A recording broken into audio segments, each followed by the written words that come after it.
Creator, make your spirit and guidance be in us as we work for the benefit of all our people, for peace and justice in our land, and for the constant recognition of the dignity and aspirations of those whom we serve. Amen.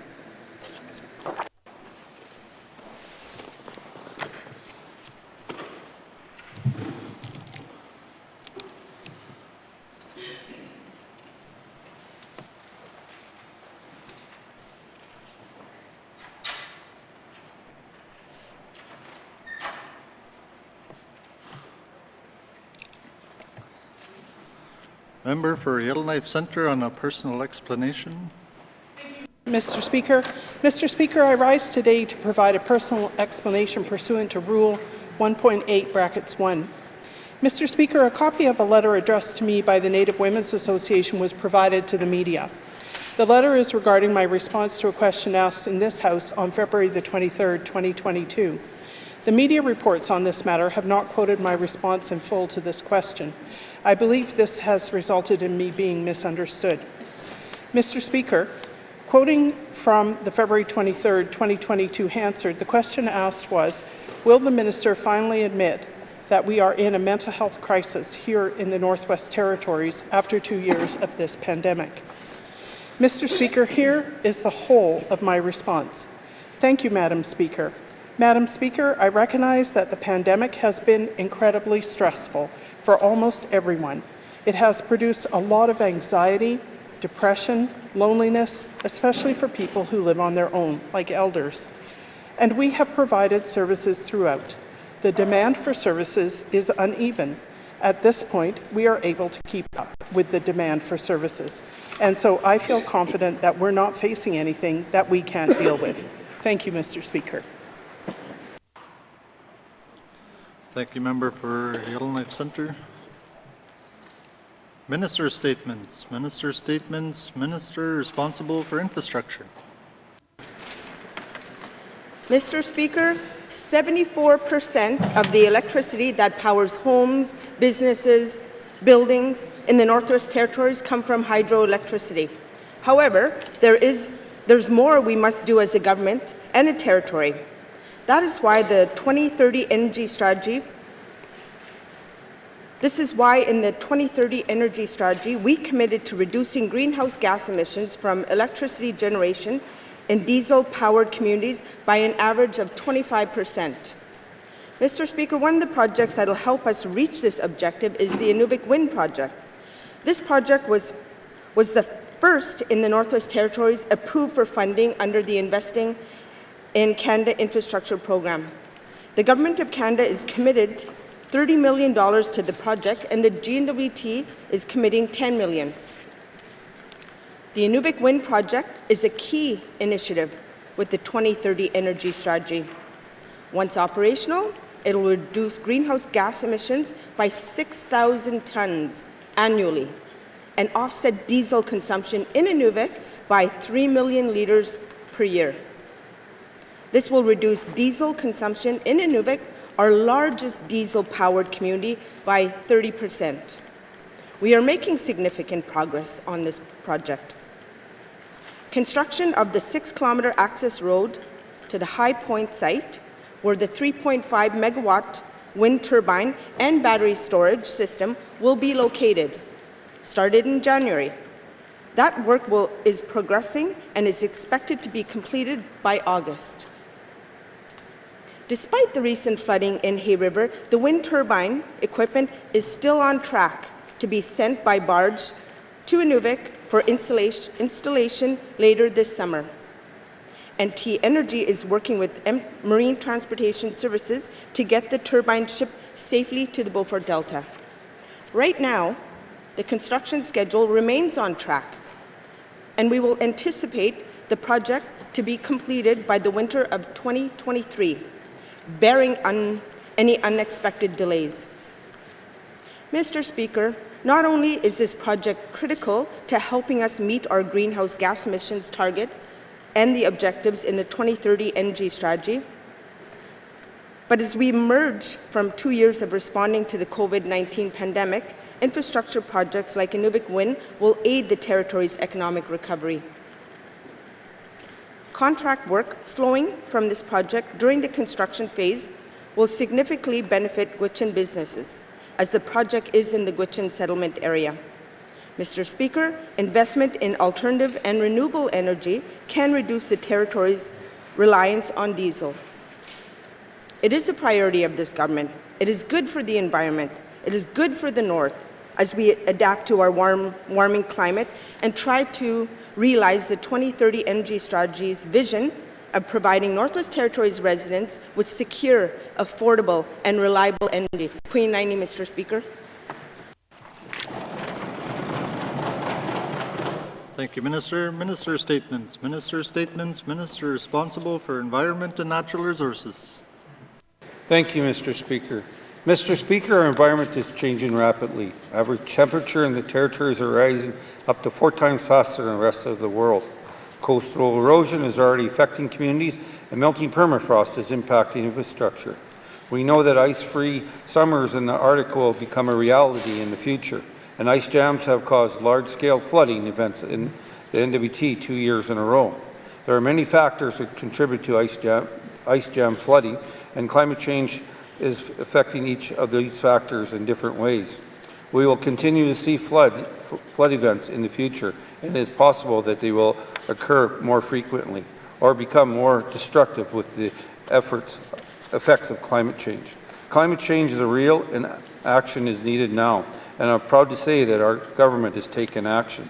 92% of funded action items in the N.W.T Climate Change 2029-2023 Action Plan are on track to begin fully addressed by 2023.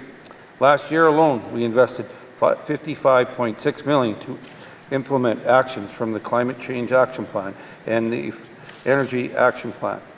We are working to make communities more resilient to the changing climate by investing in research projects to understand how our environment is changing as we find ways to respond and adapt to these changes. But it takes more than money to make real change. Addressing climate change crisis requires us to work together. I'm happy to hear of the great work the N.W.T Climate Change Council has been doing to provide guidance to our government. The Council brings together staff from Indigenous governments, Indigenous organizations, N.W.T communities, elders, environmental organizations, and industry stakeholders. We are working with our partners on climate change adaptation initiatives, including risk and opportunities assessments and community hazard mapping to identify the key adaptation risks we are facing. This will allow us to focus our resources on priorities that will make the biggest difference. The Council provides an opportunity to continue to build and strengthen relationships, shared understanding, and trust. We are supporting the Climate Change Council to establish a youth advisory group, and I'm excited to hear the perspectives and ideas of the next generation of Northern leaders. We are listening to and working with people who feel the effects of climate change every day. We have heard the need for better access to information on climate change, and will be engaging the Council at this next meeting on the draft climate change outreach plan. We are working toward transformation projects that with the right federal investments and the hard work of Northerners will deliver results for the North. For example, the N.W.T government needs energy that is secure and affordable as well as sustainable. We are working on alternative and made in the North solutions that can meet all those needs. We have a new climate scientist and a hydrologist modeler who will be working to assess how water levels have changed over time and how we are projected to change in the future. N.W.T scientists are working with the federal government to review and update existing floodplain mapping information to flood-prone communities. We are incorporating climate change considerations to the public safety and community operations planning. In addition, we have developed a high-level climate change vulnerability assessment on the impact of public and community infrastructure within all the N.W.T communities. Proposed adaptation measures and recommendations for future work have been identified for all N.W.T communities. We are the first and current only jurisdiction in Canada to establish the climate change archaeologist position to access climate change impacts on archaeology sites and other places of cultural significance in the territories. But we cannot do it alone. Climate change has manifested, and the responsibility must be too. We are working with Indigenous governments, Indigenous organizations, communities, industry, non-government organizations, and others to find solutions that work to prepare this territory and its residents for the future. But climate change, or the climate crisis, is real, and it's frightening and can even seem overwhelming. But together we can adapt and respond proactively. Together we will continue to raise the challenge. Thank you, Mr. Speaker.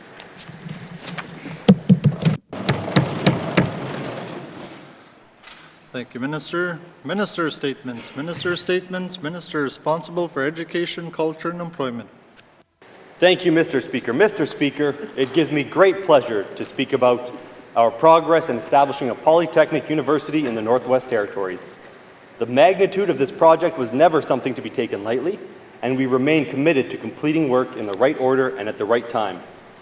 The transformation follows a three-phased approach that ensures Aurora College can build a strong foundation so that it transforms into a sustainable polytechnic university that delivers high-quality education to Northerners.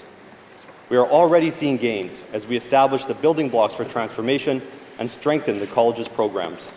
These gains are evident when I speak with faculty, staff, and students in their communities, and they include a new approach to corporate planning and annual reporting, the launch of an entirely new Aurora College website, including a student information system, a new approach to strategic planning, academic planning, and strategic enrollment management, the new Center for Teaching and Learning dedicated to the ongoing professional development of Aurora College instructors, enhancement of Aurora College curriculum and course delivery, the establishment of 2 new research chair positions and a new research services team being launched this year, the completion of the social work and education program reviews, and the coming into force of a new Aurora College Act.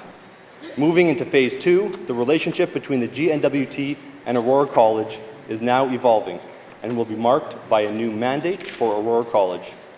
An early step toward a new way of working, this mandate will guide the college in its goal to operate at arm's length from the N.W.T while taking steps to ensure academic and research excellence across the territory.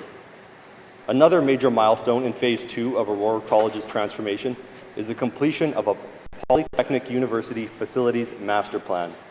Mr. Speaker, the Facilities Master Plan will provide Aurora College and the future Polytechnic University with a roadmap for the ongoing enhancement and expansion of facilities across the N.W.T. The development of the Facilities Master Plan has been a process involving input and participation from Indigenous governments, partners, and stakeholders. Since transformation began, we have heard from across the N.W.T that the Polytechnic University is in a unique position to integrate Indigenous ways of being, knowing, and doing into its physical form and operation, programming, and governance structure. I look forward to seeing this theme of Indigenization manifested through the new governance system, particularly the Indigenous Knowledge Holders Council, as they develop a framework that will guide the culture and administration of the Polytechnic University. Mr. Speaker, as we continue to move forward with Phase 2 of the transformation, I am confident that we are designing a polytechnic university that will meet the needs of Northerners, Northern residents, and will become a showcase of education for students in the North, in Canada, and around the world. Thank you, Mr. Speaker. Thank you, Minister. Minister statements. Minister statements. Member statements. Member statements. Member for Inuvik-Twin Lakes. Thank you, Mr. Speaker. Mr. Speaker, my statement today was going to be on homelessness, but I've decided at the last minute that I'm going to talk about one of our mandate priorities is, and in this House, when we 19 members came together, one of the biggest issues that we talked about was contracting and keeping the work in the North, And, we've had lots of talks about this. We've talked about revamping our procurement, our Indigenous procurement policies. So when I look back, and then thank the Minister for her statement, because you know what, I really support this wind project, in my community. But the one part of it is, there's one section of that contract that is only going to be able to benefit the people of my community or the people that live in our region. is that access road. That access road could be built by anybody in our region. We have companies that have built the Tuck Highway. We have the companies that have been working on the highway to the border, but yet the minister talks about this project, and the minister is also responsible for the NTPC, the Power Corp, which NTEC falls under. This somehow got really swayed in the way that we're doing contracts, and so when I, as a community member, as an advocate for the businesses in my community, see that we have outsiders coming in to take the only part of work that our community members could do, they're not going to build the wind turbine. They don't have those expertise, but they could build that access road. And when I'm driving and I go to work and I see Whitehorse companies, body jobs sitting in the parking lot, and when I see trucking companies coming in from Whitehorse, sitting down in yards, working out on the highway, this is not what we said we were going to do as a government. We said we were going to keep the work local. Whoever we're working with, ministers, members, we should all be working together to ensure that work stays in the north and not ignoring it. I will have questions for the Minister of ITI later on. Thank you, Mr. Speaker. Thank you, member for Nuvik-Twin Lakes. Member statements. Member statements. Member for Yellowknife North. Thank you, Mr. Speaker. I believe it is time to rename some things. In the last year and a half of this Assembly, I propose we start with the lake just down the street here, Great Slave Lake, Mr. Speaker. Yep. Great Slave Lake was named after a Cree word, Awakanak, which refers to the Dene people being great slaves. Mr. Speaker, it's 2022. I don't know why we still have a name that honors the history of slavery between warring nations long ago that was essentially picked by European explorers. Mr. Speaker, I love that lake. It is a great lake, but its name does not do it justice. There are plenty of different names. There are the Indigenous names. I think we need to go out and consult with the public and find a new name that does not honor slavery in this generation. Yep. Mr. Speaker, next, moving up the valley, we have the Mackenzie Mountains and the Mackenzie River, both named after Alexander Mackenzie. But wait, named after two different Scottish men named Alexander Mackenzie. The first, the explorer, was on that river for about 3 months, got up to Tuck, and found out it wasn't the Arctic Ocean, or wasn't the Pacific Ocean, so he turned around. Mr. Speaker, Alexander Mackenzie did some good cartography work, but honestly, in the realm of explorers, he does not deserve the Great Deschaux River. Next, Mr. Speaker, the mountains. The glorious Mackenzie Mountains were named after Alexander Mackenzie, Canada's second Prime Minister, who really was a pretty unremarkable Prime Minister. Honestly, his biggest accomplishment was implementing the Indian Act and his countless efforts to assimilate Indigenous peoples. In fact, Mr. Speaker, Alexander Mackenzie, when he was Prime Minister, those mountains weren't even part of Canada. There's no evidence he ever set foot in those mountains or knew anything about them at all, Mr. Speaker. I'm going to read you a quote from Alexander Mackenzie, our second Prime Minister, who we have decided to honor by naming one of our great mountain ranges after. It is the mission of the Anglo-Saxon race to carry the power of the Anglo-Saxon civilization over every country in the world.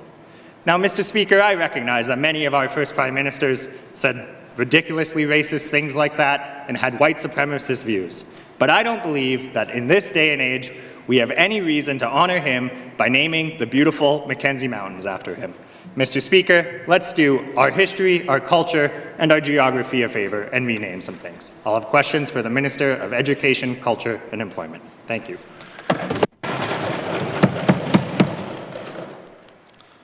Thank you, member for Yellowknife North. Member statements. Member statements. Member for Deschaux. Merci, Mr. Speaker. Mr. Speaker, this spring has been especially hard on the river communities due to floods. I would like to bring attention to our highway systems and the washouts we have been experiencing lately. Mind you, this may be a once-in-a-lifetime event and hopefully not a reoccurring event. A section of Highway 1 from the N.W.T. Alberta border was closed for a few days due to a washout from high water levels. A section of Highway 1 from Junction 3 to kilometer 238 was closed due to a washout. The Kakiza Access Road was shut down for a day or so due to a washout. A section of highway between Enterprise and Fort Providence was overflowing from high waters along both sides of the ditches. These have all been actioned, monitored, and have since opened to traffic. There's a stretch of highway between Highway 3 between Fort Providence and Betchico at approximately kilometer 170, which has high water levels that are almost even with the roadway. This has the potential to possibly wash out at some point. Maybe not this year, but it is a great possibility. When one travels the highways, one can notice the abnormal amount of water gushing out of the bushes, filling many ditches and causing great concern of possible washouts. This could be detrimental for highway travel and the delivery of goods to the people who rely on the highway systems. Mr. Speaker, I will have questions for the Infrastructure Minister at the appropriate time. Masi. Thank you, Member for Decho. Member statements. Member statements. Member for Thabacha. Thank you, Mr. Speaker. Mr. Speaker, today I want to acknowledge the 2022 graduating class of Fort Smith PWK High School. Yesterday, the grad class had their convocation, and tonight they will have their grad dinner.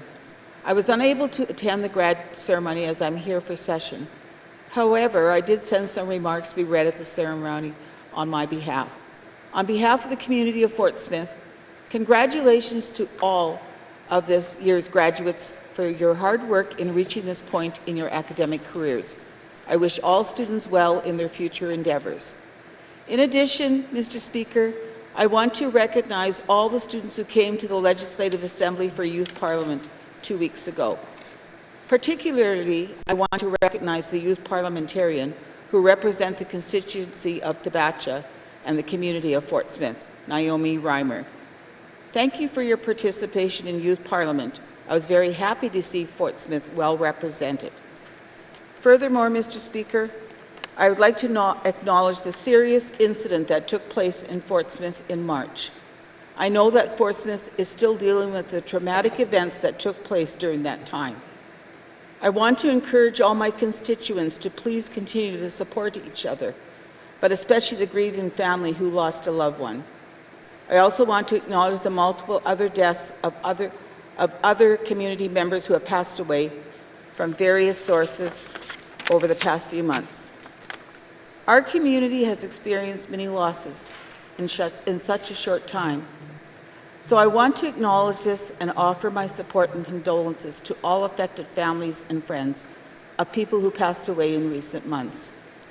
Lastly, Mr. Speaker, I want to thank all the amazing constituents of Thabacha for all their continued support and for their attendance at my recent constituency meeting. Thank you as well to my community team, who are always ready to support and advise me on issues most important to my community. You know who you are. Thank you, Mr. Speaker. Thank you, Member for Thabacha. Member statements. Member statements. Member for Haver South. Thank you, Mr. Speaker. Mr. Speaker, due to the extensive flooding, many residents have been displaced from their homes, with some staying with friends, some in hotels and motels, some in RVs, some in shelters, and some in tents. We're also hearing of residents moving out of the community for good. It is now time to rebuild those homes and businesses impacted by flooding in the South Slave before we start to lose our residents and businesses due to the lack of accommodation and support. To do this, we need to provide financial supports immediately so rebuilding can commence. Mr. Speaker, most importantly, those residents affected by flooding need to mitigate damage or further damage. They require timely assistance to abate damage to the point their homes are ready for repairs. Those residents who had access to friends or the finances to hire contractors were able to remove water damage items and material, allowing repair work to commence on their homes or businesses. However, there are others that do not have that same level of support, and their homes remain with waterlogged items and damaged structures, which all work to foster mold growth and worsening structural damage. Mr. Speaker, in the absence of flood insurance, those impacted by flooding or sewer backups are relying on this government to provide the financial resources required to address any damage. Residents are hearing that some of their neighbors have received compensation through private insurance and are now proceeding with repairs. Those residents and businesses who are relying on the disaster assistance policy are asking, why is it that this government cannot provide the same level of service? Mr. Speaker, the disaster assistance policy includes a number of key points, including eligible expenses, levels of assistance, including maximums, procedures to request assistance, timeframes within which assistance will be provided, and appeals. To date, most impacted residents and businesses received and completed DAP applications, with some having properties assessed. To move forward, those impacted residents are now looking for timelines, list of eligible expenses, list of standardized values, and immediate financial assistance. Mr. Speaker, while residents wait for this government to complete the assessment process, residents are attempting to line up qualified and reputable contractors to complete the work on their homes. Mr. Speaker, I seek unanimous consent to conclude my statement. Thank you, Member for Haver South. The member seeking unanimous consent to conclude a statement. Are there any nays? If there are no nays, you may conclude your statement. Thank you, Mr. Speaker. With approximately 350 applications submitted to date, finding a contractor will be difficult and made more difficult without the finances to provide a deposit in order that work would commence. Mr. Speaker, you can see why this government must work swiftly to get money into the hands of those that need it. Thank you.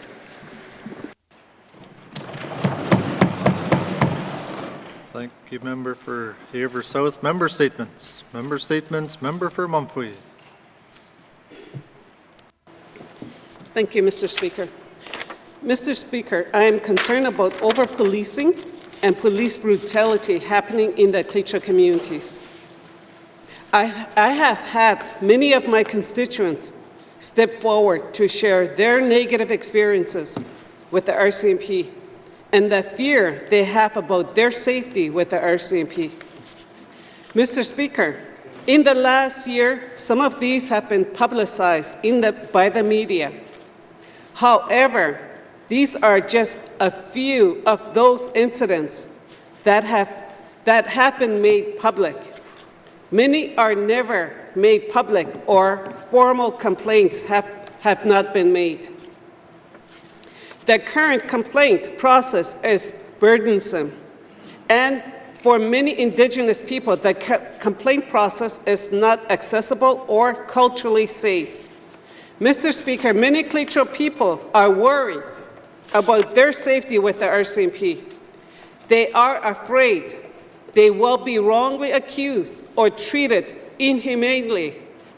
There have been many incidents of being disrespected. Racist remarks, aggressive handling, bullying, and intimidation, especially towards Indigenous women.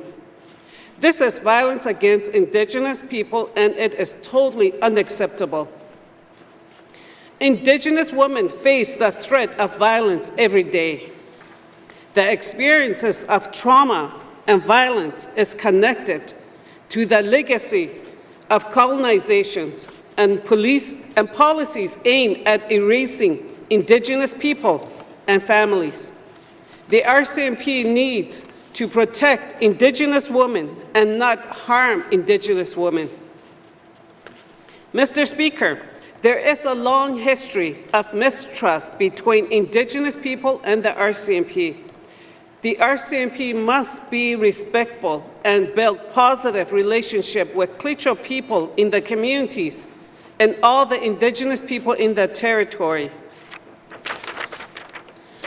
Earlier this year, Mr. Speaker, can I have a unanimous consent to conclude my statement? Thank you, Member for Mumfree. The member seeking unanimous consent to conclude her statement. Are there any nays? If there are no nays, you may conclude your statement. Earlier this year, N.W.T, my spelling, Kanatami, ITK,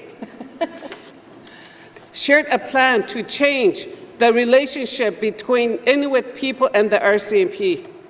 The Northwest Territories needs the same thing, a plan to develop respectful relationship between Indigenous people in the territory and RCMP. Mr. Speaker, the time is now for the RCMP to commit to improving relations with Indigenous people. The territory needs officers who work well with the people and communities, who have empathy and providing services that are culturally safe. Mr. Speaker, I will have a question for the Minister of Justice. Thank you. Thank you, Member for Mumfwee. Member statements. Member statements. Member for Framley. President, I've raised the issue of discharges from Alberta tar sands tailings several times in our last 2 sittings. Although the Minister of Environment and Natural Resources has committed to share information with this side of the House and the public, I've seen nothing. I can honestly not recall having received a single proactive email or update on the issue of the development of Alberta and federal regulations for discharges from the tar sands tailings ponds from the Minister or the Department. I've also raised the issue of Alberta refusing to allow N.W.T representatives on committees considering water quality downstream of the tar sands. The Minister said he would be raising the issue with the Federal Minister of the Environment and Climate Change, but again, nothing has been shared with us as regular MLAs. What I have learned over the last couple of months from our own research is that N.W.T has put out 2 $60,000 requests for proposals for technical advice regarding discharges. The successful contractors will conduct critical reviews of all information provided to the Government of Alberta related to oil sands toxicity and review all information related to technology-based effluent limits. And that's good work, Mr. Speaker, but maybe sharing some of that with this side of the House would be good.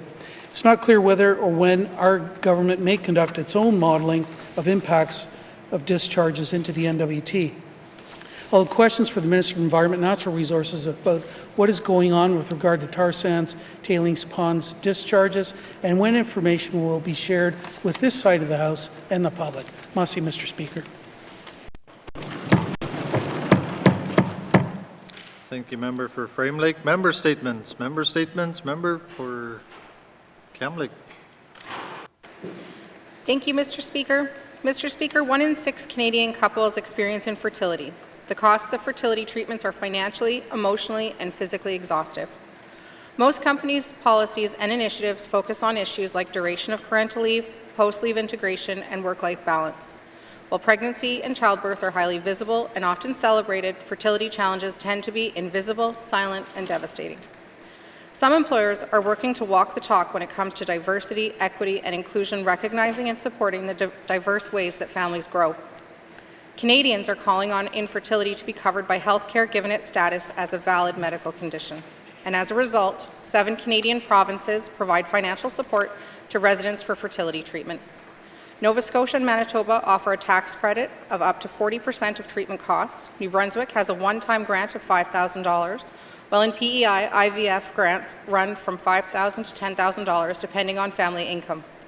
In Newfoundland and Labrador, IVF treatments are subsidized at $5,000 per cycle to a maximum of 3 cycles.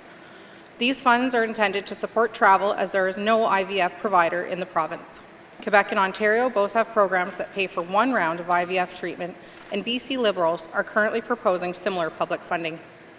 Mr. Speaker, to recruit skilled workers in a tight labour market, some Canadian employers are starting to offer these fertility benefits. TD Bank offers benefits for reproductive treatments and costs associated with surrogacy, donors, and adoption, with a $20,000 lifetime maximum for each benefit. Scotiabank offers a lifetime maximum of $10,000 for surrogacy, fertility, or adoption expenses.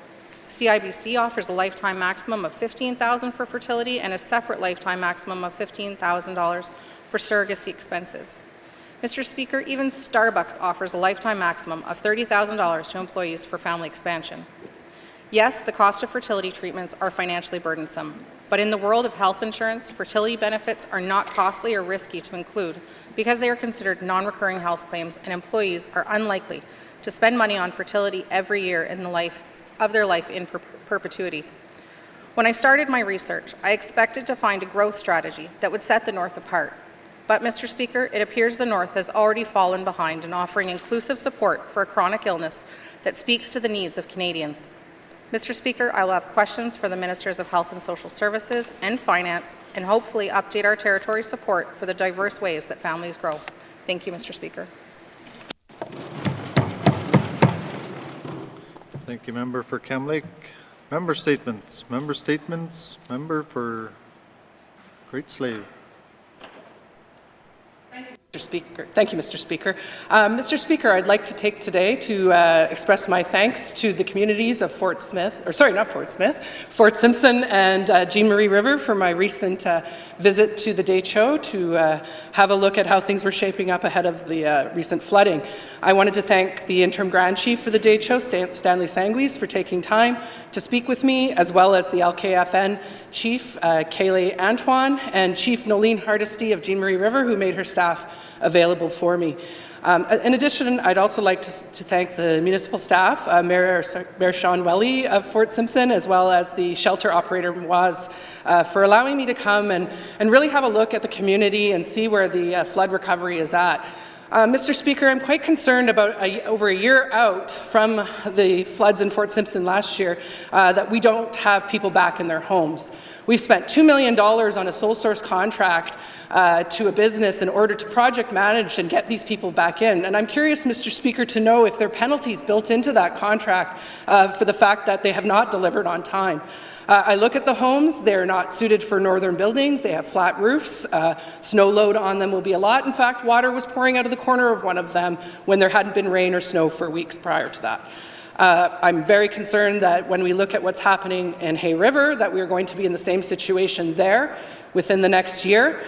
This government has told me that it is on the municipalities to budget and prepare for emergencies. However, I cannot understand how we can leave it to communities and municipalities with little to no capacity and underfunded resources to prepare for climate change-driven emergencies. That is the responsibility of this government and this cabinet to ensure that that happens. Mr. Speaker, I'm not going to ask any questions today. My own mental health has been struggling through this last while as I listen to people tell me time and time again how neglected they feel by this cabinet, how neglected they feel by senior bureaucracy, and how basically horrific things have become in some of the smaller communities. And I really have to say, I don't think people care. Thank you, Mr. Speaker. Thank you, Member for Great Slave. Member statements. Member statements. Member for N.W.T. Thank you, Mr. Speaker. Condolences to my residents in N.W.T over the last few months. For Paula Tuck, Fred Bennett, thoughts and prayers to his wife Mary. Fred Thrasher, thoughts and prayers for Eileen and the family. Sax Harbour, Samantha Lucas, and thoughts and prayers to John Lucas Sr. and family. And Charlie Hogak Jr., to thoughts and prayers to his mother, Betty. In Ulukaktok, Mr. Philip Anuklik and his wife, Lillian, thoughts and prayers to them. In my home community of Tuktiaktuk.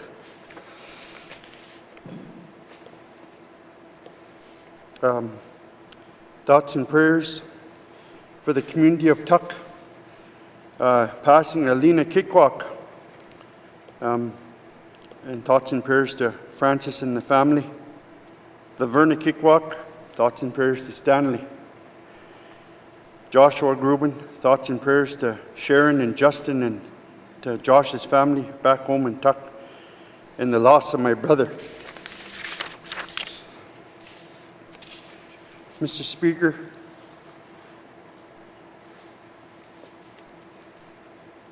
my little brother Gilbert passed away this week. He'll be missed by all of us and all who knew him. He was an awesome uncle to all his nieces and nephews. And he's just a good person, like in caring for everybody and helped everybody who asked him, but really quiet in doing so. He's going to be really missed by all of us, my brothers and sisters, Thoughts and prayers for all of them and to his mom, to Donna, to Monica, to Sam, to Nicole. Thinking of you, love you guys, and to all who lost loved ones, Mr. Speaker, thoughts and prayers for myself and my family and N.W.T as a whole. Thank you, Mr. Speaker. Thank you, Member for N.W.T. Our thoughts and prayers are with your communities and yourself. You know we're here for you. I see. Member statements. Member statements. Member for Nahende. Thank you, Mr. Speaker. Mr. Speaker, we've all heard about the war in Ukraine and witnessed its impact on the news. In this House, we saw numerous members donate to the Canadian Red Cross, and the N.W.T made a commitment to match the donations by the N.W.T residents up to a maximum of $50,000. While closer to home, our pharmacist and his wife were impacted deeply. Ukraine was their home country. In 2011, he immigrated to Canada to start a new life. As the war broke out, they watched in horror. They had family and close friends living there. So he started a petition asking the federal government to facilitate visa requirements for Ukrainians that wish to come to Canada. As he was doing this, he witnessed the generosity of the residents of Fort Simpson. As he said, in Fort Simpson, everybody knows everyone, and people knew we were from the Ukraine. They had people come to their work or homes to ask how they could help. Residents from the community gave what they could so they could help their friends and family back home. As this support was happening, the village of Fort Simpson contacted them and asked them how they could help. Mr. Speaker, I'm happy to say the community of Fort Simpson has 2 new residents. On Friday, April 22nd, 2022, his friend and her daughter, his goddaughter, landed in Fort Simpson with just a few personal items. He and his wife were there to meet them at the airport and welcome them to the community. I had the pleasure of watching him and his goddaughter walk past my home. According to them, both are adjusting well. Last week, they reached out to the principal to get the daughter into school. As for his father, he is safely landed in Canada, another worry removed. Mr. Speaker, I'd like to thank the residents of Fort Simpson, the village, the federal government, and others who helped them during this difficult time. As well, all Canadians who helped the country and residents of the Ukraine. Thank you, Mr. Speaker.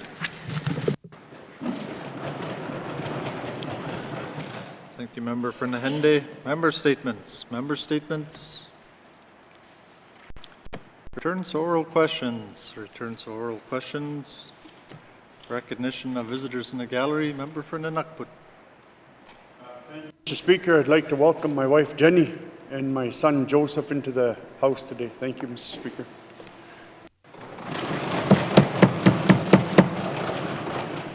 Thank you, Member for N.W.T. I see Joseph is growing in to be a bright young man. I remember when you first brought him in, he was this little baby. It goes to show how long we've been here. But welcome to the chamber. Member for Satu. Thank you, Mr. Speaker. I would like to welcome Mr. Joseph Kashan, who is from the Iona Kay First Nation of Cove Lake.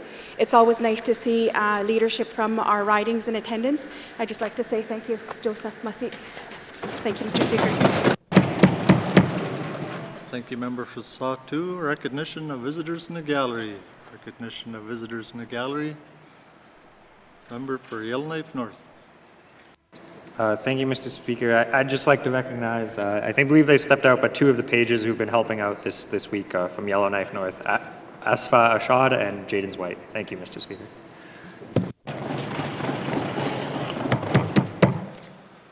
Thank you. Recognition of visitors in the gallery. Member for Great Slave. Thank you, Mr. Speaker. I too would like to recognize the pages in attendance today from the community of Great Slave, Gian Mercado and Josard Mercado. I apologize if I've not said their names right, but it's really great to have them back. And it's actually kind of strange because I'm not used to having people open the doors or bring me water anymore. So I do really appreciate their hard work, and I hope that they're getting a good experience. Thank you. Recognition of visitors in the gallery. Member for Satu. Thank you, Mr. Speaker. I also wanted to recognize my constituent assistant, Ms. Natasha Takazo. Her work is very much appreciated, and I just wanted to recognize her. Merci.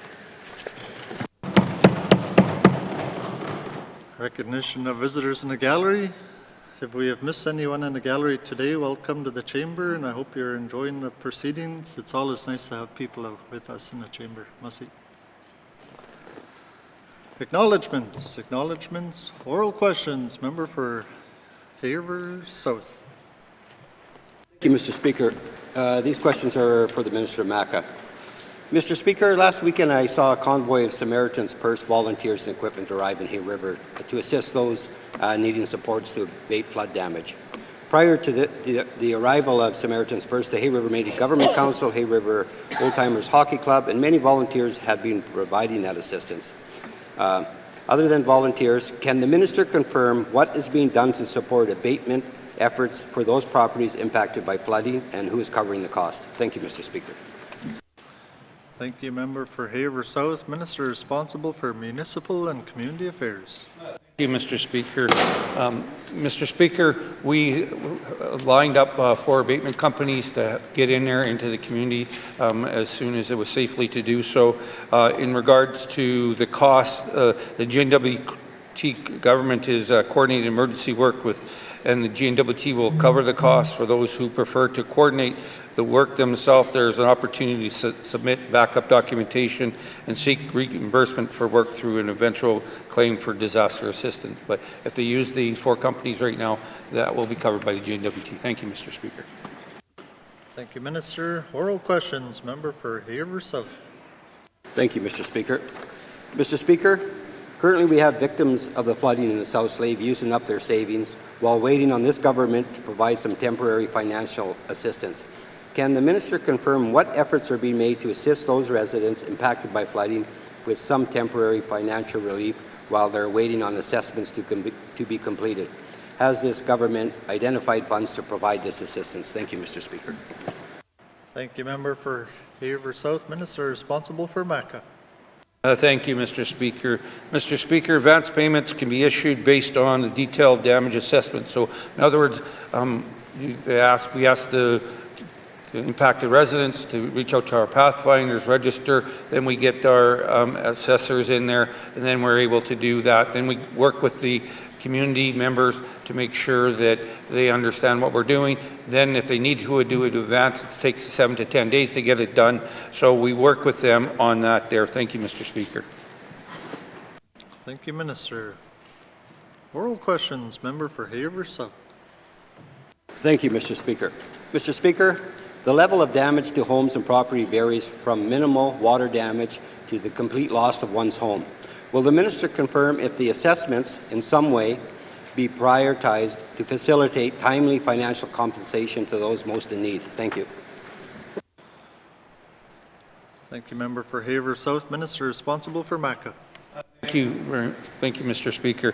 Damage assessment reports are being provided by the assessor contract to MACA as they become completed. So as soon as the assessors are completing their report, it's given to our pathfinders.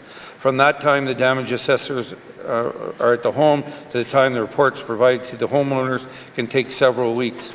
We ask the people to be patient. We have 7 assessors on the ground, and they are working hard to get this work done.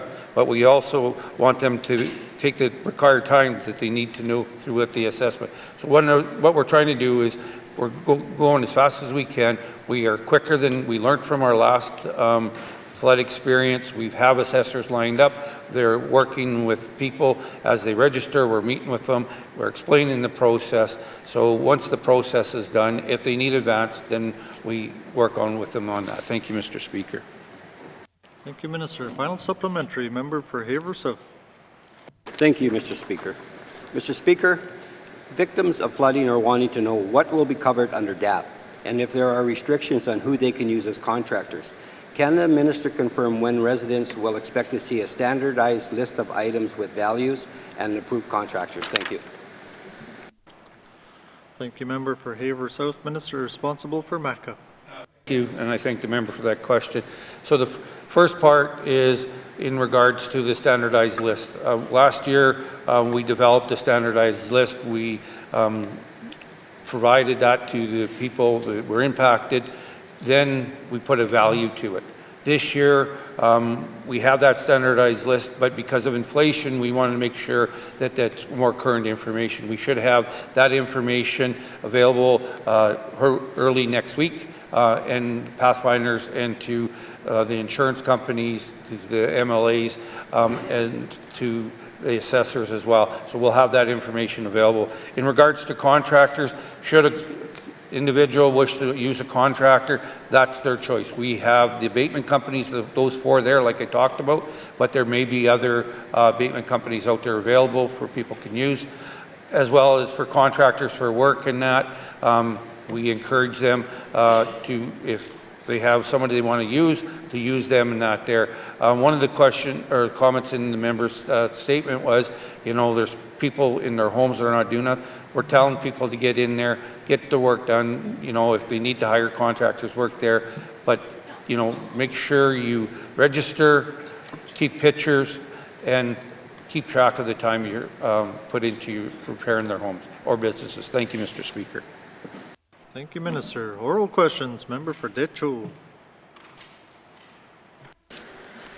Merci, Mr. Speaker.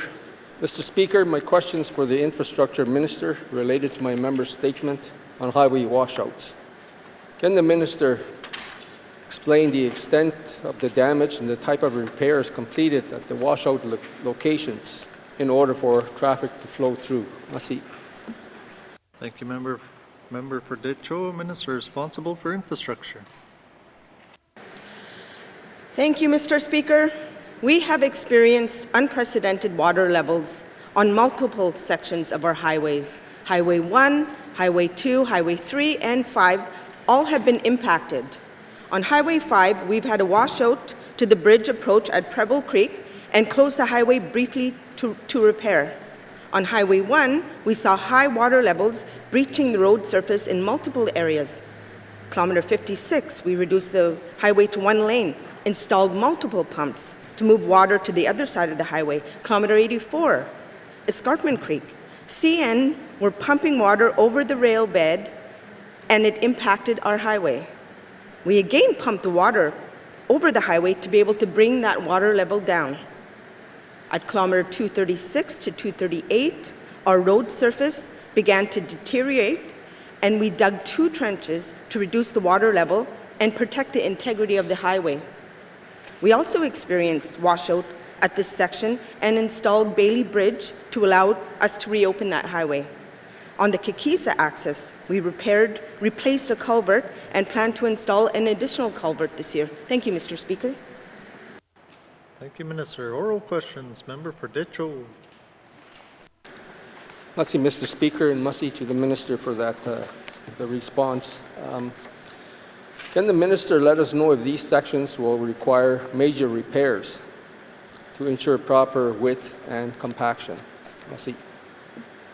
Thank you, Member for Decho. Minister responsible for infrastructure. Thank you, Mr. Speaker. Our highway crews are still working to keep the highways open, and I'm happy to report that they're making good progress so far. We have not been able to complete a full inspection of these areas, as we only can do that when the water fully subsides. However, from what we've seen so far, there does not appear to be significant damages to our highway embankments. We will have some areas that will require the shoulders to be replaced due to the erosion. Thank you, Mr. Speaker. Thank you, Minister. Oral questions. Member for Decho. Merci, Mr. Speaker. Mr. Speaker, these are natural disasters. I'm just not sure if insurance claims will be an issue here in these circumstances. Does the Minister have the necessary funding for these type of emergencies? Merci. Thank you, Member for Decho. Minister responsible for infrastructure. Thank you, Mr. Speaker. First of all, the only insurance we have on our highway systems is for liability, but it doesn't cover damage. The Department of Infrastructure is not currently funded for emergency situations. The funding for these repairs will come from our budgets. Infrastructure is working closely with MACA. There are many N.W.T costs that are likely to be eligible for federal reimbursement, and the departments are working together to better understand the overall impact to N.W.T infrastructure, including the highway system. Thank you, Mr. Speaker. Sir, final supplementary, member for Decho. Merci, Mr. Speaker, and merci to the Minister. Mr. Speaker, I know there will be First Nations development corporations or businesses looking to partner with established businesses or companies to secure contracts to repair the damaged sections. Will the Minister consider negotiated contracts for these repairs? Merci. Thank you, member for Decho. Minister responsible for infrastructure. Thank you, Mr. Speaker. The department would consider any requests to a negotiated contract as per our policy, keeping in mind that timelines to inspect, engineer the availability of contractors may preclude entering into a negotiated contracts if we want to get this work done this year. Many repairs are already underway due to the urgent requirements to keep our highway system open. Thank you, Mr. Speaker. Thank you, Minister. Oral questions. Oral questions. Member for Thabacha. Thank you, Mr. Speaker. My questions today are for the Minister responsible for the Public Utilities Board. Mr. Speaker, similar to my first question to the Minister of NCPC, will the Minister responsible for the Public Utilities Board commit to work with the Minister of NCPC to have public hearings regarding the impact of increasing electricity rates in the Tolson Hydro Zone? Thank you, Mr. Speaker. Thank you, member for Thabacha. Minister responsible for the Public Utilities Board. Thank you, Mr. Speaker. The Public Utilities Board is a quasi-judicial board that has the public's opportunity to provide input on rate applications. They also control its own process, meaning the board is responsible for deciding whether the public hearings might be held as a part of their process. Thank you, Mr. Speaker. Thank you, Minister. Oral questions. Member for Thabacha. Mr. Speaker, I want to compliment the Public Utilities Board on their neutral oversight, as they are the body who oversees power rates increase in the N.W.T. Examining the submission from NCPC must have the citizens' input into their decision on increases to relate fairness in the process. Would the Minister agree with that? Thank you, Mr. Speaker. Thank you, member for Thabacha. Minister responsible for the Public Utilities Board. Thank you, Mr. Speaker. I would like to thank the member for your compliment. I agree with the member's point that citizens should have a role in the process. The Public Utilities Board exists to ensure that the public has the opportunity to provide input into the process. Individuals can make those submissions to the board. There is an entire process set up for the public. Almost everything that the board receives as a part of the process is considered public information. They run an open, transparent process for anyone who would like to participate. Thank you, Mr. Speaker. Thank you, Minister. Oral questions. Member for Thabacha. Mr. Speaker, the public utilities hearings must be made in the communities face-to-face, especially for the Tolson Hydro Zone. Would the Minister agree with that? Thank you, Mr. Speaker. Thank you, member for Thabacha. Minister responsible for the Public Utilities Board. Thank you, Mr. Speaker.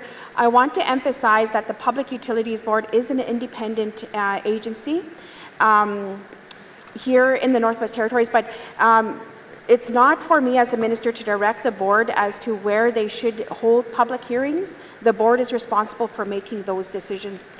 Thank you, Mr. Speaker. Thank you, Minister. Final supplementary. Member for Thabacha. Mr. Speaker, once the decision is made for any increases in electricity in the Tolson Hydro Zone by the Public Utilities Board, it must have a balance of input from both sides of the equation before implementation happens. Would the minister agree with that? Thank you, Mr. Speaker. Thank you. Member for Thabacha, Minister responsible for the Public Utilities Board. Thank you, Mr. Speaker. It's important that the board is to consider public input before making decisions. There are very open and transparent processes that the board operates in order to follow the opportunities that come forward. Thank you, Mr. Speaker. Thank you, Minister. Oral questions. Member for Framelik. Merci, Monsieur le Président. My question is for the Minister of Environment and Natural Resources about the development of regulations for discharges from the Alberta tar sands tailings. Can the Minister tell us why no information on these discharge regulations has been shared with this side of the House or the public since I last raised this issue a couple of months ago? Merci, Mr. Speaker. Thank you, Member for Framelik. Minister responsible for Environment and Natural Resources. Thank you, Mr. Speaker. Mr. Speaker, according to the Alberta Work Plan to develop regulations to allow for the release of treated oil sand tailing water, technical report to fill the knowledge gaps are expected to be shared with ENR this fall. No information other than the work plan and the RFP to hire contractors to fill knowledge gaps have been shared with the ENR. These documents are public and presently out there. Our next scheduled update from the Alberta Mining Water Science team is scheduled for early June. We will be working, once we have new information and that, we will make sure we get that to committee and to the member. Thank you. Thank you, Minister. Oral questions. Member for Framelik. Merci, Monsieur le Président. I want to thank the Minister for that. Although I'm pretty skilled on internet searches, it'd be great if the Minister could start providing that kind of information to this side of the House. Clearly, we're downstream from this mess, and there's a lot at stake for us with regard to the potential impacts on water quality, aquatic life, and human health. The only thing I've seen happen is the release of two $60,000 requests for proposals for water quality expert advice to review what Alberta is doing. Can the Minister tell us what, if anything else, is going on? Merci, Mr. Speaker. Thank you, Member for Framelik. Minister responsible for ENR. Thank you, Mr. Speaker. Mr. Speaker, ENR has regular meetings with the Alberta government and their staff on the development of the regulations. To date, there hasn't been any significant new information to share. Alberta has made it clear that no decision to develop regulation has been made and that they will wait to fill knowledge gaps before deciding to proceed. Regarding what ENR is doing, we are seeking expert technical support to support our review of the information we receive from Alberta. These requests for proposals have been and are expected to be posted shortly with the goal of having expert technical support in place prior to receiving the information from Alberta this fall. So we're being proactive, getting the people in place so that we can get this information. Once it's given to us, we can look at it and provide information from that way. Thank you, Mr. Speaker. Thank you, Minister. Oral questions. Member for Framelik. Merci, Monsieur le Président. I want to thank the Minister for that, but I shouldn't actually have to go on the open N.W.T contract website to actually get that kind of information, hoping that he can start sharing that a little more proactively with this side of the House. I've also raised the issue of the refusal of the Government of Alberta to allow N.W.T to have a seat on a couple of technical committees on downstream water quality. The Minister said he was going to get in touch with the federal government to try to secure these seats, but there hasn't been any updates. Can the Minister tell us what is going on with regard to securing these seats on the committees and whether there was any contact with the federal government in this regard? Merci, Mr. Speaker.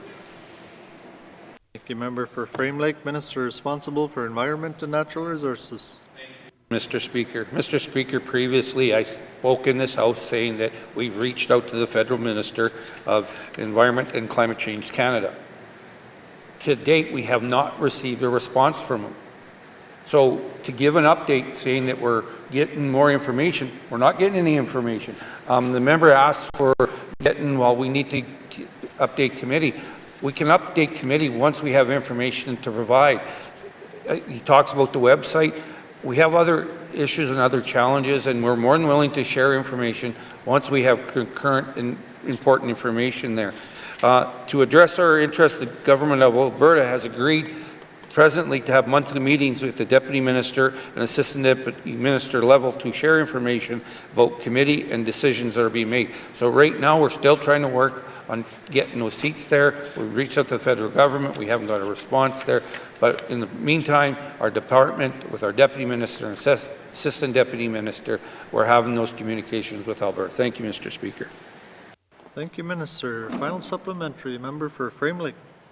Merci, Monsieur le Président. I want to thank the Minister for that update. But I guess what I'd like to see is the Minister committing to share a little more information with this side of the House, even if there's no progress being made. It's been radio silence, Mr. Speaker, for 2 months since I last raised this in the House. So can the Minister commit to regular monthly, maybe quarterly updates, even if there's no progress being made, so I don't have to continually raise this issue in each setting? Merci, Mr. Speaker.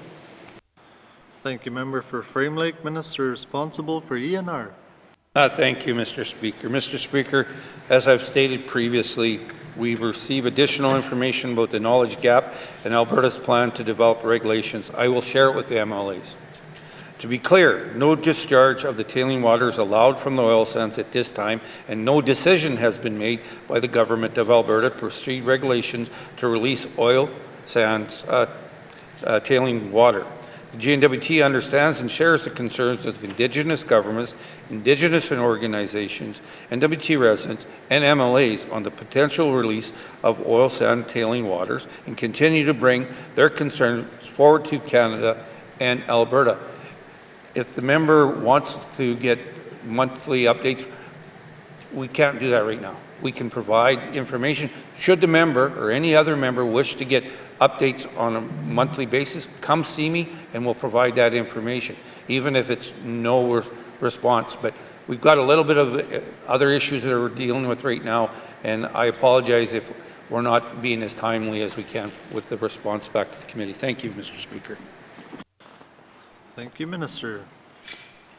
Oral questions. Oral questions. Member for Inuvik Twin Lakes. Thank you, Mr. Speaker. Mr. Speaker, my questions are for Minister of ITI. That's kind of where the procurement review is falling under. So with the government undergoing the procurement review, will the minister ensure that there are mechanisms in this put in place to benefit northern businesses to the greatest extent possible? Thank you, Mr. Speaker. Thank you, member for Inuvik Twin Lakes. Minister responsible for industry, tourism, and investment. Thank you, Mr. Speaker. Mr. Speaker, that was really the purpose of the procurement review in the first place, is to ensure that we are maximizing benefits to northern businesses. Some of the challenges of the procurement review include how we define northern business, how we identify northern business, how we identify or define an Indigenous business, and that's why the procurement review has gone through the process it has, with a lot of careful consultation across the entire of the Northwest Territories, including with modern treaty holders and Indigenous governments. Thank you, Mr. Speaker.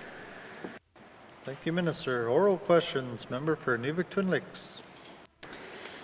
Thank you, Mr. Speaker. Can the minister also ensure that all Crown corporations that receive public dollars that we in this House do approve must comply to ensuring that they are following the same mechanisms? Thank you, Mr. Speaker. Thank you, member for Inuvik Twin Lakes. Minister responsible for ITI. Thank you, Mr. Speaker. Mr. Speaker, there are Crown corporations who are not subject to the same procurement rules as the N.W.T. For example, the NTPC does follow their own procurement rules. That said, they are guided and fairly closely aligned with what the N.W.T. does. So certainly I expect that they will benefit as well from the work that we are doing, and can certainly follow up with my colleagues who are also responsible for the various corporations to see that we are working towards being as consistent one with the other as possible. Thank you, Mr. Speaker. Thank you, Minister. Oral questions. Member for Inuvik Twin Lakes. Thank you, Mr. Speaker. Will the minister also commit to ensure that there are processes? We can have all the procurement rules and establish how we are an N.W.T. business, but if there's no reporting or no follow-up on things that are put on these companies, then if they're not meeting the obligations that we set in this new procurement review, then the review is in my words, would be worthless. So will the minister commit to making sure that there are ways to be following up on these mechanisms? Thank you. Thank you, member for Inuvik-Twin Lakes. Minister responsible for ITI. Mr. Speaker, I completely agree. I'm happy to say that vendor performance management has been something that the Auditor or the Office of the Comptroller General has been working on since early days of this Assembly, and indeed it's one of the areas where there's already been some progress. Construction contracts over $250,000 are already being monitored to ensure their compliance. But as this procurement review goes forward, I anticipate that that system and that process for monitoring will only improve. Obviously, once we know exactly what we are going to be monitoring at the final conclusion of the procurement review, we can expand that. But I completely agree that indeed we want to be able to do that monitoring, to know what we are enforcing, to know whether people are compliant, and then to also have a better process for a complaints mechanism. That is also included. Completely agree as well that we want to be held accountable, and that as well as to be able to hold others accountable. So on this point, again, Mr. Speaker, very happy to hear that the question and very happy to be able to respond to it. Thank you. Thank you, Minister. Final supplementary, member for Inuvik-Twin Lakes. Thank you, Mr. Speaker. So my last supplementary, will the minister commit, if obligations aren't met, that there are penalties going to be put in place so we can ensure that Northerners and Northern companies benefit fully in the future? Thank you. Thank you, member for Inuvik-Twin Lakes. Minister responsible for ITI. Mr. Speaker, this too has been the subject of the review itself and a subject of discussion amongst those participating in the various reviews, both during the review formally and since, in terms of discussions with businesses and Indigenous governments. There's opportunities both for the potential for penalties, there's also potentially the opportunity for incentives, and I'm not going to commit one way or the other at this point, so I'm not going to jump to the conclusion of where the review is going to go, other than to say that there does need to be a way by where once an analysis has been done, if someone's not complying with their contracts, that needs to be enforceable. But we also want to be encouraging Northern businesses to comply and, in fact, to even do better, to do a better job of ensuring that they are providing value for residents. That's really been the focus of this entire thing. So, so in a nutshell, I'm in agreement and I'm committing to a solution. I'm just not going to jump exactly to what that solution will be at this point. Thank you, Mr. Speaker. Thank you, Minister. Oral questions. Member for Mumfwee. Thank you, Mr. Speaker. Do police officers and those working in the detachment receive Indigenous cultural awareness and sensitivity training? For example, Government of the Northwest Territories employees take the Living Well Together modules. Can those modules or other Indigenous cultural awareness and sensitivity training be made mandatory for RCMP officers as well? Sorry about that. Thank you, member for Mumfwee. Minister responsible for justice. Thank you, Mr. Speaker. So the RCMP are encouraged to complete the Living Well Together training. They are also required to take training so there's a number of different training opportunities, or rather requirements. One is a trauma-informed approach, another is cultural awareness and humility, another is united against racism, and another is bias awareness. And I will say that over the last number of years, the amount of training, particularly related to this subject, has increased, and it's increased to the point where we've added new RCMP officers in the territory because we have so many hours of training that it's taking RCMP officers off the job. So there is training. Thank you, Mr. Speaker. Minister, oral questions. Member for Mumfwee. Okay.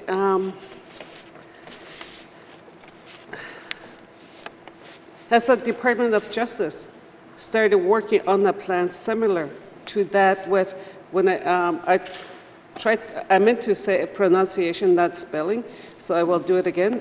Inuit, Tapiriit, Kanatami, to improve relationship between Indigenous people and that with the RCMP. And as part of this work, will the Department of Justice be implementing the Missing and Murdered Indigenous Women and Girls Final Report Calls to Justice? Thank you. Thank you, member for Mumfwee. Minister responsible for justice.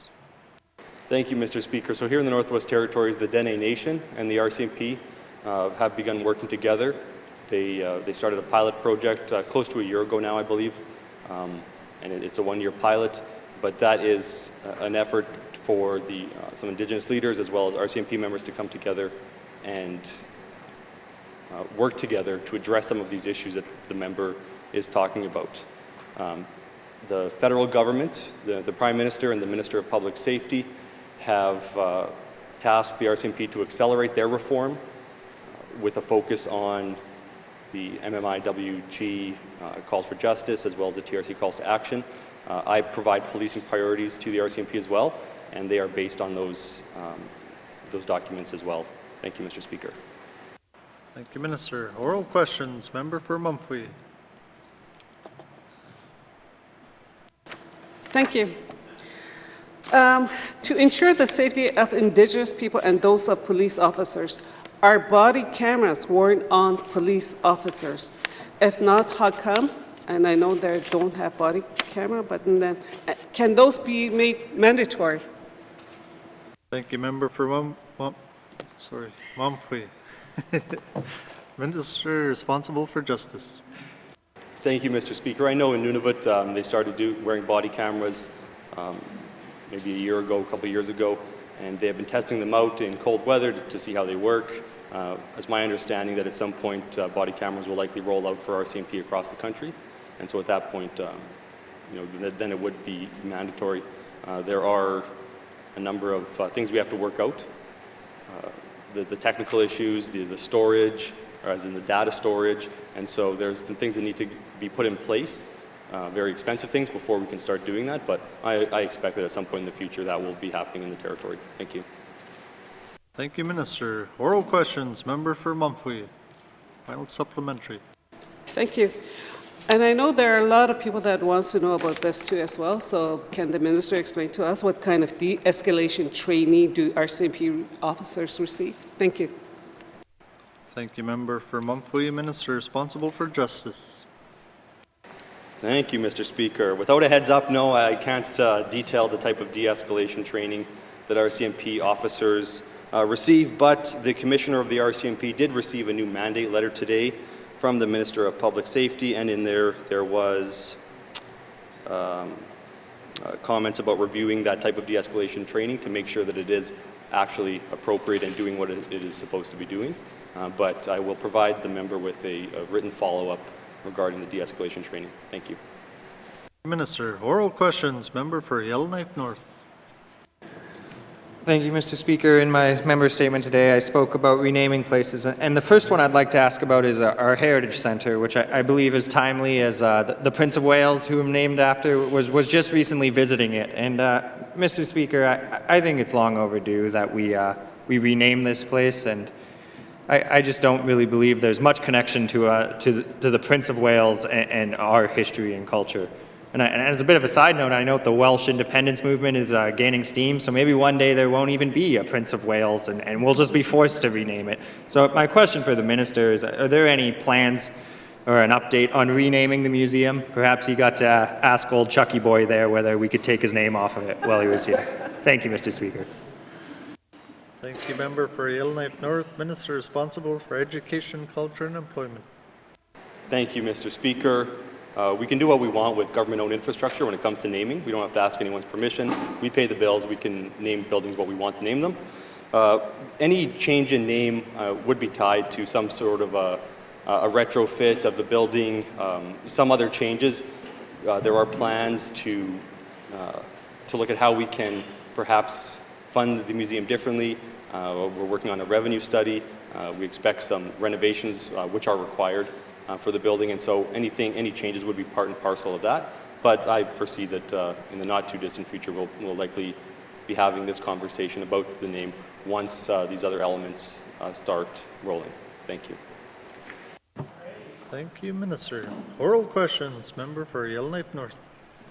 Thank you, Mr. Speaker. I'm glad to hear that, and I think it's an important discussion to have with the people of N.W.T. And along those same lines, I think that there's been consistent work to stop using the term slavey, to stop referring to things and the use of slave, but obviously our lake, Great Slave Lake, is named after that history. I'm just wondering if the minister can speak to whether we can put forward the same plan to rename Great Slave Lake. Thank you, Mr. Speaker. Thank you, member for Yellowknife North. Minister responsible for EC&E. Thank you, Mr. Speaker, and I want to commend the member for the strong anti-slavery stance he took in his member statement. The N.W.T isn't the one who puts forward name changes for geographical features. We have a geographical name policy, and it states that those changes come from the community. So we actually have received a request from the community to change the name of Great Slave Lake. We work with the Geographic Names Board of Canada on that, and there is a process. It involves community consultation, consultation with Indigenous governments, and we are undertaking that now. So the process is well underway. Thank you, Mr. Speaker. Thank you, Minister. Oral questions. Member for Yellowknife North. Thank you, Mr. Speaker. Yeah, I look forward to the minister providing a bit of an update on how that naming process goes. And I guess I'll just carry up the valley, and I'll start with the river named after Alexander Mackenzie. Fine explorer, you know, he did some good mapping, but ultimately his claim to that river is that it wasn't leading to the Pacific. So I'm just wondering if, you know, many of us don't refer to the Mackenzie River by that name. We use Decho already. I'm wondering if there are any plans to remove the Mackenzie River name. Thank you, Mr. Speaker. Thank you, member for Yellowknife North. Minister responsible for EC&E. Thank you, Mr. Speaker. And if the member doesn't like the Mackenzie River, he can use any of the other 6 official names. The Mackenzie River 2015 wasn't renamed per se, but there were names added to it. So a single geographical feature can have multiple names, and they're all official, each one as official as the next. And so the Mackenzie River does have a number of official names, can be used in official documents. So that work has already happened. Thank you. Thank you, Minister. Oral final supplementary. Member for Yellowknife North. Yeah, thank you, Mr. Speaker. Well, I think there'd be one last step in that, perhaps, is just to give it 5 official names, and we could knock Mackenzie off the list there. And similarly, I'd propose that for the mountains. I actually don't think many people know that the Mackenzie Mountains is not Alexander Mackenzie, the explorer. It's Alexander Mackenzie, the 2nd Prime Minister, you know, well known for the Indian Act and architect of Indigenous peoples genocide. So I'm wondering if there are any plans to work with, I recognize that one, it borders with the Yukon, so we have to work with the Canadian Geographic naming people, whether there's any plans to rename the Mackenzie Mountains in the works. Thank you, Mr. Speaker. For Yellowknife North, Minister responsible for EC&E. Thank you, Mr. Speaker. And we have the Mackenzie Mountains, there's Mackenzie Islands, Mackenzie Island, another Mackenzie Island. So and they're all named after different people. So we have quite a few different features in the territory. We are 1.3 million square kilometers after all, and we can't do everything at once. So we are not in the process of actively pursuing community support for changing names, because that has to come from the community. If that came from the community, we would be happy to do that as per the policy. And I will point out there are over 400 Indigenous names that the department is currently working to make official for different geographical features in the territory. So there is a lot of work happening on this front right now. Thank you. Thank you, Minister. Oral questions. Oral questions. Member for N.W.T. Lakes. Thank you, Mr. Speaker. My question will be for the minister responsible for the Northwest Territories Power Corporation. Kind of in the line of my questioning with the procurement, as the Minister of ITI under the review said, you know, they don't really have a say over what the Crown corporations do. Would the minister be, with her board, which is a lot of our deputy ministers that are working in the procurement, would she consider looking at the way that their procurement review is done to ensure that northern businesses benefit from contracts as well? Thank you, Mr. Speaker. Member for N.W.T. Lakes, Minister responsible for Northwest Territories Power Corporation. Thank you, Mr. Speaker. Mr. Speaker, we can definitely bring that up with the board. Thank you. Thank you, Minister. Oral questions. Member for Nivik-Twin Lakes. Thank you, Mr. Speaker. That's great news. I'd also like to ask the minister if within the discussion that they bring up with the board, you know, making sure that when they do it, that the same things are put in place, the review, the follow-up is put in place, so that way they can ensure that any contracts that are given to corporations, that they're following through with the commitments that they make. Thank you, Mr. Speaker. Thank you, Member for Nivik-Twin Lakes. Minister responsible for NTPC. Thank you, Mr. Speaker. Mr. Speaker, I just want to say that NTPC has different needs, and that's why they went out to an invitational tender. Thank you. Thank you, Minister. Oral questions. Member for Nivik-Twin Lakes. Thank you, Mr. Speaker. I fully understand that there's different needs. I've read the policies. I understand the community.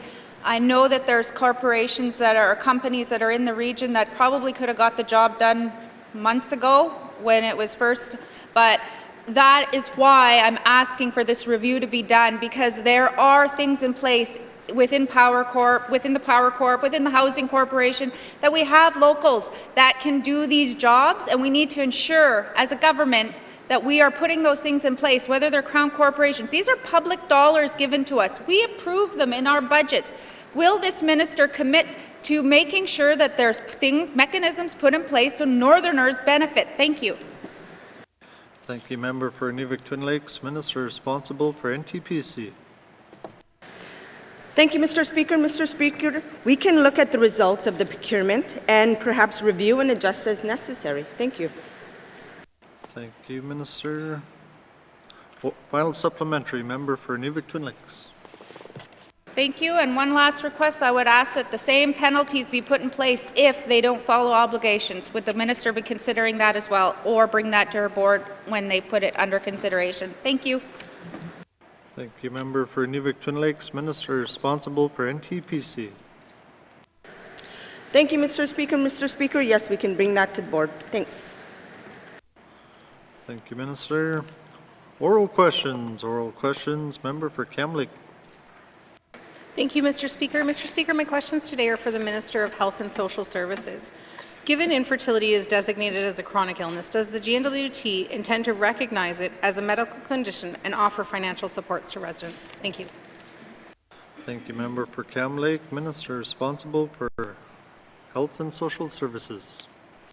Thank you, Mr. Speaker. Mr. Speaker, first of all, let me say I appreciate the disappointment that families experience when they want to conceive a child and they are unable to do so.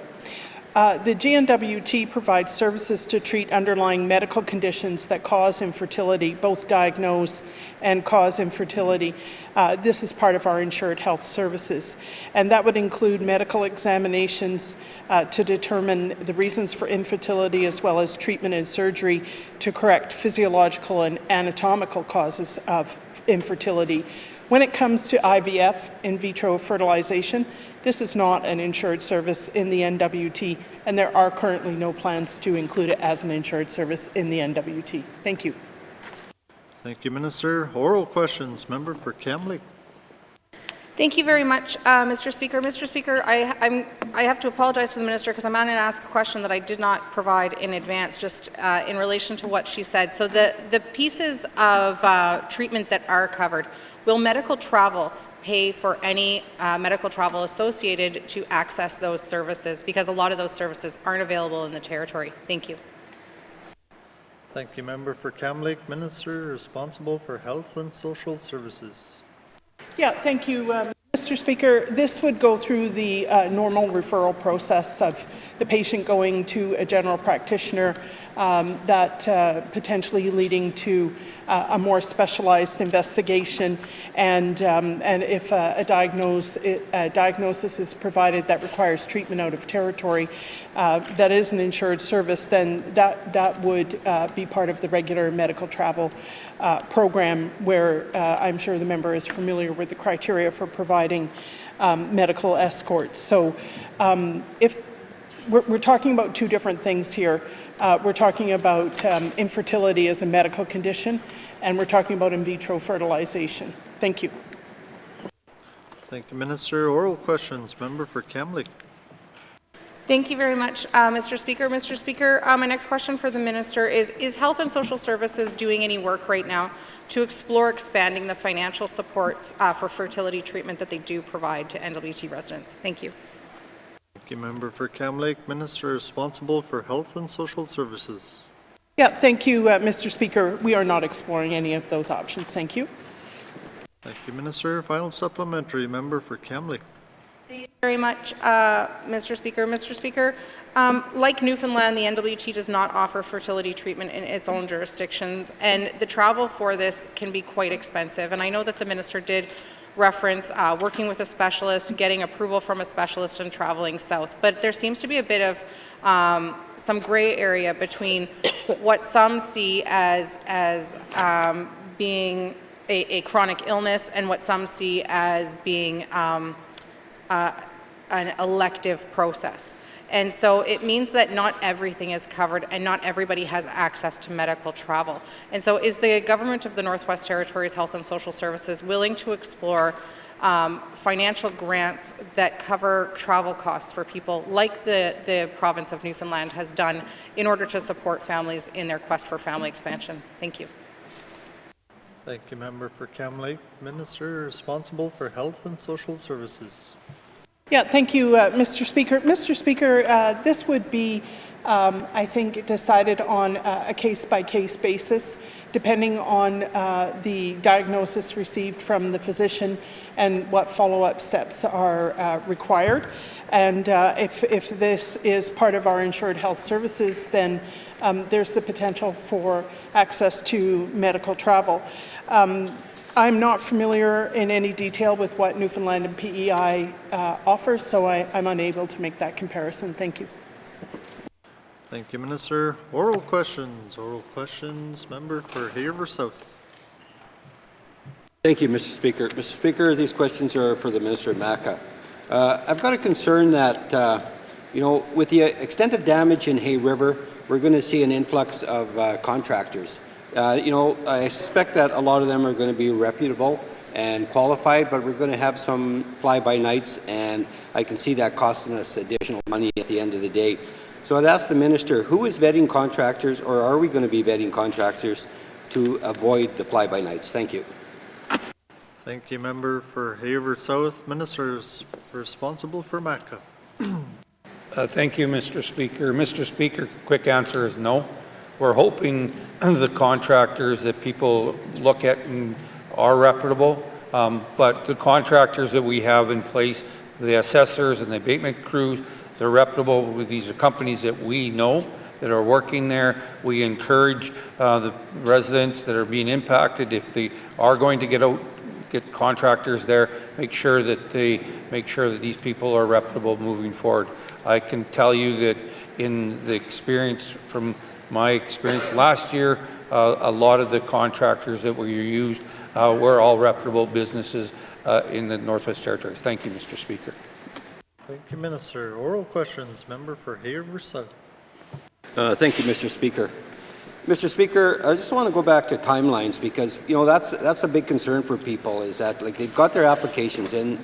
Some of them have had their assessments done already. And they're looking for that, that next step. And we haven't really had any timelines from the department. So I'd ask the Minister, when can applicants expect a timeline with respect to claim approvals with approved amounts? Thank you. Thank you, Member for Haver South. Minister responsible for Municipal and Community Affairs. Thank you. As I explained to the member here, the process is to make sure they register first. Once they register first, our pathfinders will be working with them. We also then have assessors. Once the assessors are looking at their residents, how it's impacted, they do a report. Then we get the report. We bring it forth to the resident. That's the pathfinders. That's a responsibility. Then we explain the process to them. From there, if the resident wishes to ask for an advance because they can't afford it, then it's 7 to 10 days from the time we put it into the system. The Department of Finance has streamlined it. It used to be 30 days. They've streamlined it to 7 to 10 days. So to give it exactly a time frame, it's impossible because it's going to be specifically to the individual as we move forward. So we're moving as fast as we can, working with the residents. We're telling people to reach out to our pathfinders, make sure they work with our pathfinders. They will keep them updated as quickly and as possible, fast as we can. Thank you, Mr. Speaker. Thank you, Minister. Oral questions. Member for Haver South. Thank you, Mr. Speaker. Mr. Speaker, right now in Hay River, one of the big issues is accommodation. I know there's an RFP out for accommodation. However, with the extent of the damage, we're going to see contractors, come into town and they're going to need places to stay. And, with summer coming on, we've got government staff going in, for whatever reasons. We have tourists coming in, and right now the hotels are probably, and motels are filled up with people who have been displaced. So can the minister confirm who has the responsibility to provide temporary accommodation at this time for those people that have been displaced? Thank you. Thank you, Member for Haver South. Minister responsible for MACA. Thank you, Mr. Speaker. Mr. Speaker, when you look at the situation, so accommodations, we've done an RFP for B&Bs, hotels, motels, and we also are in the process, if it's not already been done, for camps. So that there is for the residents that are impacted. We are working with them. There's a number of residents that are staying at friends, family. They've got their fifth wheel, I guess you'd call it. They're already working on there. So in regards to accommodations, should they, right now, if they're elderly that have disabilities or young families that are impacted by homes, we have a venting process, then we provide the accommodations. If people want to stay in hotels themselves without doing that, then that's their cost right now. They can put it part of the disaster assistance policy and we can look at it, but I cannot make any promises. Right now, it depends on the situation. Thank you, Mr. Speaker. Thank you, Minister. Final supplementary. Member for Haver South. Thank you, Mr. Speaker. This event was probably one of the bigger disasters in the Northwest Territories, if not the biggest. Does the minister have any preliminary costs for the flooding disaster in the South Slave? Myself, I guess I'm looking at the numbers, looking at what's happened, I'm pegging it at 80+ million. So I'm just wondering if the department has anything. Thank you. Thank you, Member for Haver South. Minister responsible for Municipal and Community Affairs. Thank you, Mr. Speaker. Mr. Speaker, I can't give you that number because we don't know what that number is. We're getting the assessments in, we're looking at it. What I can tell you, last year, from the flood with Little Buffalo, Jean Marie, Fort Simpson, and Fort Good Hope, and Aklavik, we came up, and it cost us just under 40 million. I think it was 37.5 million. That's what that disaster had cost us. We also adapted or changed the disaster assistance policy from 100,000 to 240,000. We also changed what people are eligible from 80% to 90%. So we have these additional costs. I wish I could tell you the number. We are working on that. That's why these assessments are very important for us to get that number in there. We already have a special warrant that to start off our process. Last year was 5 million. This year's 10 million. So I wish I had a crystal ball and tell you what it is, but I think the member is probably on the low end of it moving forward. Thank you, Mr. Speaker. Thank you, Minister. Oral questions. Oral questions. Member for Kamloops. Thank you, Mr. Speaker. Mr. Speaker, my questions are for the Minister of Finance. Some employers are working to walk the talk when it comes to diversity, equity, and inclusion, recognizing and supporting the diverse ways that families grow. Many of these employers are expanding their benefits packages to include fertility supports. And so where does the N.W.T stand on fertility benefits for their staff? Thank you. Thank you, Member for Kamloops. Minister responsible for Finance. Thank you, Mr. Speaker. Mr. Speaker, there is a fairly generous leave package that has a number of different ways by which employees are able to take leave, both paid leave, unpaid leave, and the focus and the intent is that individuals have an opportunity to look at what their particular needs and circumstances are and can then apply to their supervisor for applicable leave. There's not a specific section within that particular to fertility benefits or fertility treatments, but again, the idea here that I'm trying to get at with that is that although we don't have that specifically, we are able to look at people's individual circumstances and they would be able to hopefully be accommodated if they do require additional leave through the packages that are available. Thank you, Mr. Speaker. Thank you, Minister. Oral questions. Member for Kamloops. Thank you, Mr. Speaker. Mr. Speaker, has the N.W.T explored the projected costs of expanding fertility treatment supports to employees? And so the N.W.T definitely has a very generous leave package for parents, but and for people who are going through any type of medical needs. But I'm wondering about the fertility treatment itself. Thank you. Thank you, Member for Kamloops. Minister responsible for finance. Thank you, Mr. Speaker. Mr. Speaker, at this point, the answer is no, that has not been added or included as specifically as an area where might be some expansion of the leave packages. Obviously, the leave packages are part of the bargaining process and the collective agreement. Right now, if there's specific health benefits or health treatments, those are done with approvals by a qualified medical practitioner. So in line with the questions that were asked earlier of the Department of Health, there won't be any sort of additional, we won't be seeking additional approvals if they're not being approved by a medical practitioner. Certainly if there are staff members seeking leave, again, I'd want to encourage them to be speaking to their supervisor to see that they at least do have access to necessary leave provisions, and that would hopefully help accommodate them in whatever choices they're making for their family. Thank you, Mr. Speaker. Thank you, Minister. Oral questions. Member for Oral questions. Member for Mumfree. This is for Minister of Housing.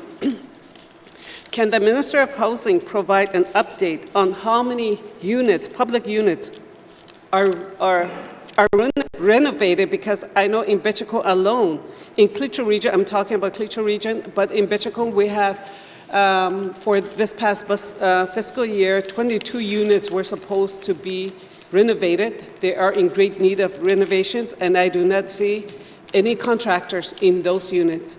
And with the unemployment is high in Klitschko region, and I do support the local contractors, just like my colleague from N.W.T Twin Lake had mentioned. So I just wanted to know if the Minister of Housing can provide an update to us on how many units were renovated. Thank you, Member for Mumfree. Minister responsible for Housing N.W.T. Thank you, Mr. Speaker. I don't have that specific information on hand, but I do have the successes that were done in the members' writing. In 2021 and 2022, there was a complete delivery of 2 new public housing units in Betcheko. This past year, we invested $1.1 million in new construction, major retrofits, home ownership programming, and minor unit repairs. To date, 1 apprenticeship has successfully completed the Housing N.W.T apprenticeship program. There is currently 1 apprentice actively completing the program. To date, housing is required, the requirement in our new contracts to include at least 1 apprenticeship to complete a work assignment during the duration of the contract. The Klitschko has also been awarded one of the federal rapid housing initiatives. Sorry, the sun is just blocking my notes here. And they directly received $5 million for a housing project from the rapid housing initiative provided by the federal government. So they actually went through the application process. They were one of very few in the Northwest Territories that were able to access this specific program, the rapid housing program. We had a short window. I think it was 4 months that the federal government had announced that, and I'm happy to say that the Klitschko government was one of the successful recipients of that, of the awarded funding of $5 million. Thank you. Mr. Speaker. Sir, oral questions. Member for Mumphrey. For the information, that's not the information I was looking for. What I was referring to was the renovation that was identified in the budget. There were 22 units that were supposed to be renovated this year, and summer is approaching, summer is here, and this is the important time that there's a lot of young people that are looking for a job as well. And so that's why I was referring to, that's why I mentioned, is there an update? Can she provide an update to us about how many houses that they have completed so far to date? And are they on track to complete? Are they on track to complete the unit within this fiscal year? Thank you. Thank you, Member for Mumphrey. Minister responsible for housing N.W.T. Thank you, Mr. Speaker. During the past couple of years, we have recovered from the COVID-19 and also the restrictions that had come along with it as well too. I can provide the member with an update of those numbers that she is requesting. I don't have that immediately on hand. Thank you, Mr. Speaker. Minister, oral questions. Member for Mumphrey. Colleagues, our time for oral questions has expired.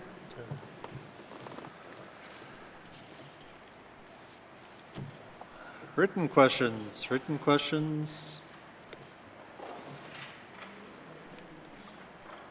Returns to written questions. Returns to written questions. Replies to Commissioner's address. Replies to Commissioner's address. Petitions. Petitions. Reports of committees on their review of bills. Reports of committees on their review of bills. Reports of standing and special committees. Reports of standing and special committees. Tabling of documents. Tabling of documents. Minister responsible for Health and Social Services. Thank you, Mr. Speaker. Mr. Speaker, I wish to table the following document, follow-up letter for oral question 1022-19 brackets 2, Living Well Together training. Thank you, Mr. Speaker. Thank you, Minister. Tabling of documents. Tabling of documents. Colleagues, pursuant to Section 10 of the Electoral Boundaries Commission Act, I wish to table the 2021-2022 Northwest Territories Electoral Boundaries Commission final report. Tabling of documents. Tabling of documents. Notices of motion. Notices of motion. Motions. Motions. Notices of motion for the first reading of bills. Notices of motion for the first reading of bills. First reading of bills. First reading of bills. Second reading of bills. Second reading of bills.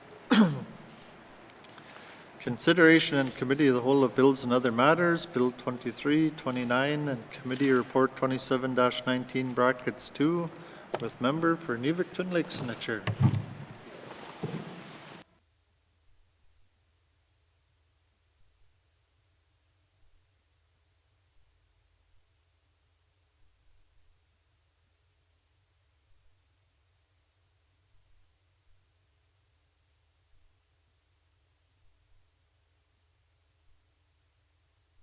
What is the wish of committee? Member for Frame Lake. Merci, Madame la Présidente. I move that the chair rise and report progress. Merci. Thank you. There's a motion on the floor to report progress. The motion is in order and non-debatable. All those in favor? All those opposed? Motion is carried. I will now rise and report progress.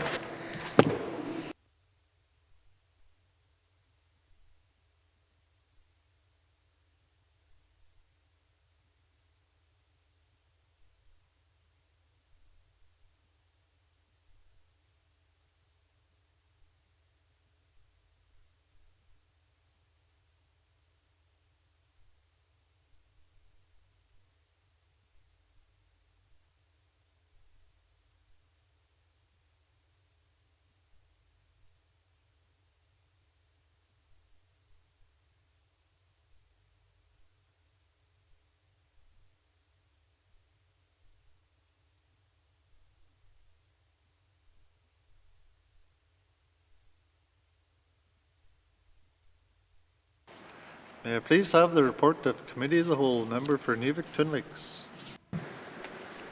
Mr. Speaker, your committee has been considering Bill 23, Bill 29, and Committee Report 27-19, brackets 2, and I would like to report progress. Mr. Speaker, I move that the report of the Committee of the Whole be concurred with. Thank you. Member for Inuvik Twin Lakes, do we have a seconder? Member for Deschutes. All those in favor? All those opposed? Any abstentions? Motion's carried. Third reading of bills. Third reading of bills. Mr. Clerk, orders of the day. Orders of the day for Monday, May 30th, 2022, 1:30 p.m. Prayer, minister statements, member statements, returns to oral questions, recognition of visitors in the gallery, acknowledgements, oral questions, returns to written questions, replies to commissioner's address, petitions, reports of committees on the review of bills, reports of standing and special committees, tabling of documents, notices of motions, motion 53-19-2, notice of motion for first reading of bills, bills 52 and 53, second reading of bills, consideration in committee of the whole of bills and other matters, bills 23, 29, 40, 46, 47, committee report 27-19-2, committee report 29-19-2, report of committee of the whole, third reading of bills, orders of the day. Thank you, Mr. Clerk. This House stands adjourned until Monday, May 30th, 2022 at 1:30 p.m. Order.